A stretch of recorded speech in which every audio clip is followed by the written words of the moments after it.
YCP కాపు నేతలు సమావేశం పెట్టుకుని దానికి కాపు సమావేశం అంటూ ఎలా ముద్ర వేస్తారని జనసేన కాకినాడ జిల్లా అధ్యక్షుడు ఉమ్మడి తూర్పుగోదావరి జిల్లా కేంద్ర సహకార బ్యాంకు చైర్మన్ తుమ్మల బాబు ప్రశ్నించారు.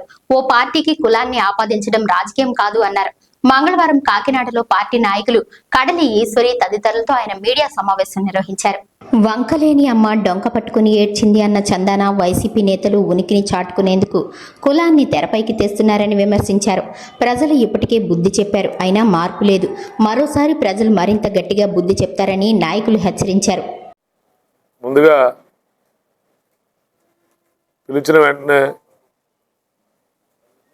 హాజరైనటువంటి మీడియా మిత్రులందరికీ కూడా జనసేన పార్టీ తరపున మీ అందరికీ కూడా హృదయపూర్వక నమస్కారాలు తెలియజేసుకుంటూ ఈరోజు ఈ సమావేశం ఏర్పాటు చేయడానికి ముఖ్య కారణం 2 రోజుల క్రితం కొంతమంది కాపు నేతల సమావేశం అని పెట్టుకోవడం జరిగింది. ముందుగా కాపు నేతల సమావేశం అనే దాన్నే ముందుగా నేను ఖండిస్తా ఉన్నా. అది వైసీపీ నేతల సమావేశం అని పెట్టుకోవాలి తప్పించి కాపు నేతలని వీళ్ళని కాపు నేతలుగా ఎవరు గుర్తించారు, వీళ్ళ కాపు నేతలని చెప్పుకోవడానికి ఎవరు వీళ్ళకి అర్హత ఇచ్చారనేటువంటిది ముందుగా నేను అడుగుతా ఉన్నా. వారందరికీ కూడా వైసీపీ పార్టీలో సభ్యత్వాలు ఉన్నాయి. వైసీపీ నాయకులుగా చాలామంది అయ్యేవారే ఆ రోజు అక్కడ మీటింగ్ పెట్టుకోవడం జరిగింది. దానికి కాపు నేతల సమావేశం అని పెట్టుకోవటం చాలా పొరపాటు అనేటువంటిది కూడా ఈ సందర్భంగా తెలియజేస్తా ఉన్నాం. వైసీపీ నేతల సమావేశం అని పెట్టుకోవాలి. మరొక్కసారి మేము చెప్తా ఉన్నాం, మేమందరం కూడా కాపులు, నేను కాపుని. కాపు నేతల సమావేశం అయితే మమ్మల్ని పిల్లలు కదా మీరు. ఇప్పుడు ఈ సమావేశం పెట్టాం, అన్ని కులాలు ఉన్నాం, మేము అందరం ఉన్నాం. ఇది జనసేన పార్టీ. అంతే తప్పించి మీరేదో 4-5 కాపులు పెట్టేసుకుని మీరే కాపు కులాన్ని ఉద్ధరించేటట్టు మాట్లాడటం అనేటువంటిది సమంజసం కాదు. ముందుగా మీకు హెచ్చరిస్తా ఉన్నాం, ఎప్పుడైనా మీరు సమావేశం పెట్టుకుంటే కాపు నేతల సమావేశం అనేటువంటి పేరు పెట్టగలిగితే అన్ని పార్టీల్లో కాపు నేతలు ఉన్నారు. అందరినీ పిలవండి, సమావేశం పెట్టి దానికి కాపు నేతల సమావేశం పెట్టాలి. కానీ మీరు 4-5 కలిపి కాపు నేతల సమావేశం అని పెట్టడం మరొకసారి పెడితే అది మంచి పద్ధతి కాదని కూడా హెచ్చరిస్తూ ఈరోజు ముఖ్యంగా ఏదైతే కాపు నాయకులుగా చెప్పుకొని చాలామంది అవుతున్నటువంటి వారు జగన్మోహన్ రెడ్డి కుట్రకి లో భాగంగా కొంతమంది 2-3 వైసీపీలో ఉన్నటువంటి కాపు నాయకులను పిలిచి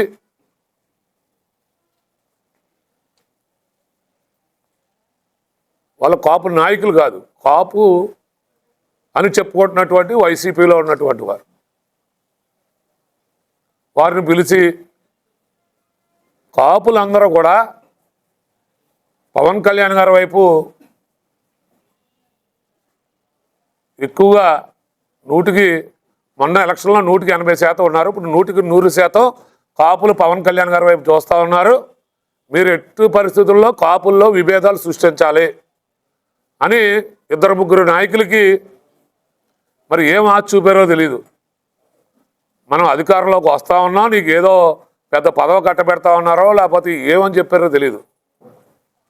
ఆ పార్టీ అధికారంలోకి వచ్చేది లేదు, మీకు పదవులు మళ్ళీ ఒకసారి వచ్చి వచ్చేది లేదు. ఎందుకు ఈ కులాన్ని మీరు అణగదొక్కాలని చూస్తూ ఉన్నారు? మరియు ముఖ్యంగా పవన్ కళ్యాణ్ గారిని ఈరోజు ఈ రాష్ట్రంలో ఉన్నటువంటి అన్ని కులాల యువతని కూడా ఆయన ముందుకు తీసుకురావాలనేటువంటి ఒక మంచి ఆలోచనతో ఉంటే మీరు ఏమనుకుంటా ఉన్నారంటే పవన్ కళ్యాణ్ గారిని మనం వెనక్కి నెట్టేస్తా ఉన్నాం, వెనక్కి నెట్టాలనుకుంటా ఉన్నారు. మీరు పవన్ కళ్యాణ్ గారిని నెట్టలేరు. కానీ ఈ రాష్ట్రంలో ఉన్నటువంటి అన్ని కులాల్లో ఉన్నటువంటి యువత భవిష్యత్తుతో ఆడుకుంటూ ఉన్నారు. ఎందుకంటే పవన్ కళ్యాణ్ గారు ఏదైతే యువత ఉన్నారో ప్రతి ఇంటిలో ఒక యువకుడైన గారికి ముందుకు వస్తే ఆ కుటుంబం అంతా బాగుపడుతుంది, రాష్ట్రంలో ఉన్నటువంటి అన్ని కులాలు ముందుకు వస్తాయన్నటువంటి ఆలోచనతో ఉంటే మీరు వేరే ఆలోచనలో ఉన్నారనేటువంటిది ఈ సందర్భంగా తెలియజేసుకుంటూ, మొన్న ముఖ్యంగా తోట త్రిమూర్తులు గారు ఒక సమావేశం ఏర్పాటు చేసి చాలా దారుణంగా నీచంగా పవన్ కళ్యాణ్ గారి గురించి, జనసేన పార్టీ గురించి మాట్లాడటం జరిగింది. మిమ్మల్ని ఈ సందర్భంగా ఒకటి అడగదలుచుకున్నా ఉన్నా.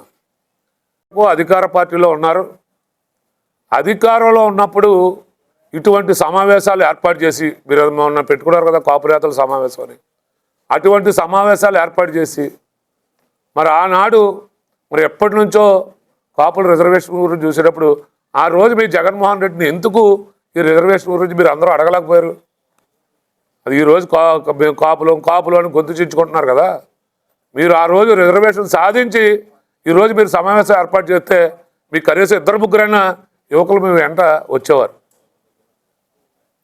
ఆనాడు 2014లో కూటమి ప్రభుత్వం ఈబీసీ ఎకనామికల్ బ్యాక్వర్డ్గా ఉన్నటువంటి కాపులందరికీ కూడా ఆ రోజు రిజర్వేషన్ ఇచ్చింది.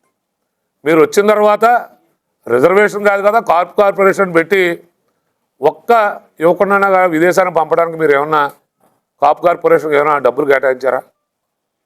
కనీసం కాపు కళ్యాణ మండపాలు కూడా పూర్తిగా నిర్మించలేనటువంటి, అసంపూర్తిగా సగం గోడలతో ఉన్నాయి కూడా మీ హయాంలో మీరు నిర్మించలేనప్పుడు ఆ రోజు ఎందుకు మీకు కాపులు గుర్తు రాలేదు? ఈరోజు కాపుల గురించి మాట్లాడేటువంటి నైతిక హక్కు మీకు లేదని కూడా ఈ సందర్భంగా తెలియజేసుకుంటూ, అలాగే అన్నారు కాకినాడ రూరల్ వచ్చి పోటీ చేస్తారంటారు. రామచంద్రపురంలో పోటీ చేశారు, మండపేట ఉంది. పందం నానాజీ గారు మాట్లాడుతూ నా మీద జగన్మోహన్ రెడ్డిని పోటీ చేయమని అడిగారు. అడిగితే మీరు ఏం చెప్పాలో ఒక వైసీపీ నాయకుడిగా, అక్కడ మాకు ఒక నాయకుడు ఉన్నాడు, ఆ నాయకుడు చాలా చెప్పాలి. యాక్చువల్గా ఇక్కడ గతంలో ఎమ్మెల్యే చేసిన కన్నబాబు గారు ఉన్నాడు, లేకపోతే మొన్న కూడా పోటీ చేశారు, ఓడిపోయారు. మాకు నాయకుడు ఉన్నాడు కదా, ఆ నాయకుడు చూసుకుంటాడని చెప్పాలి తప్పించి ప్రత్యేకంగా మీరు రూరల్ మీద ఎందుకు కన్నేశారనేటువంటిది కూడా ఈ సందర్భంగా ఇప్పుడు నానాజీ గారు మాట్లాడిన సందర్భంలోనే కాదు, మీరు 2-3 పర్యాయాల నుంచి కూడా ఈ కాకినాడ రూరల్ వస్తానంటుంటే మరి ఇక్కడ ఉన్నటువంటి ఇండస్ట్రీలు భయపడతా ఉన్నారు. ఈ సందర్భంగా తెలియజేస్తాను. దయవుంచి పవన్ కళ్యాణ్ గారి మీద అసత్య ప్రచారాలు మాని మీరు ఏమైనా మీ జగన్మోహన్ రెడ్డి గారికి తొత్తులుగా ఉండడానికి నిర్ణయించుకుంటే మీరు ఉండి మీరు ఏదైనా పదవులు సాధించుకుంటే సాధించుకోండి. అంతేగాని కులాన్ని అడ్డు పెట్టుకుని మీరు పదవుల కోసం ప్రాకులాడితే ఈ కులంలో ఉన్నటువంటి యువత అందరూ కూడా మీ మీద ఎదురు తిరిగేటువంటి పరిస్థితులు ఉన్నాయనేటువంటి కూడా ఈ సందర్భంగా తెలియజేసుకుంటూ, అలాగే గీత గారు కూడా వీళ్ళందరూ మాట్లాడుతూ ఉన్నారు. గీత గారు కూడా నానాజీ గారు అలా మాట్లాడటం తప్పు అంటున్నారు. మరి ఆ రోజు రెడ్డి గారు ఇక్కడ కాపు యువకుల్ని మాట్లాడినప్పుడు మీ పక్కన మీరు నుంచున్నప్పుడు మరి పవన్ కళ్యాణ్ గారు ఇంట్లో వాళ్ళని, చంద్రబాబు నాయుడు గారు ఇంట్లో వాళ్ళని ఆ రోజు అమ్మనాభూతులు తిడితే ఆ రోజు మీరు ఎందుకు ఖండించలేదని కూడా ఈ సందర్భంగా అడగదలుచుకున్నా ఉన్నా. ఎందుకంటే గీత గారు మరి ఈరోజు అయినా కాడికి కాపు యువత కోసం ఆలోచన చేసి మీరందరూ జగన్మోహన్ రెడ్డితో ఒక మాట ఇప్పించండి. నేను కాపులకి రిజర్వేషన్ ఇస్తానని ఆయనతో ఒక మాట ఇప్పించిన తర్వాత మీరందరూ ఇటువంటి సమావేశాలు ఏర్పాటు చేయండి. మీరు అతనితో మాట చెప్పించకుండా మీరు ఏదో ఇక్కడ కులాలను విడగొట్టి రాజకీయాలు చేస్తారంటే మాత్రం కాపులు ఎవరూ సిద్ధంగా లేరు. ఈరోజు పవన్ కళ్యాణ్ గారికి, జనసేన పార్టీకి అన్ని కులాల వారి మద్దతు లభిస్తూ ఉంది. ముఖ్యంగా మత్స్యకారు సోదరులు కానీ, చెట్టుబల్లి సోదరులు కానీ, బీసీ వర్గాలన్నీ కూడా ఈరోజు పవన్ కళ్యాణ్ గారికి దగ్గరవుతూ ఉన్నాయి. అలాగే ఏదైతే ఎస్సీ సోదరులు ఉన్నారో ఎస్సీ సోదరులు కూడా ఈరోజు పవన్ కళ్యాణ్ గారిని హక్కును చేర్చుకుంటా ఉన్నారు.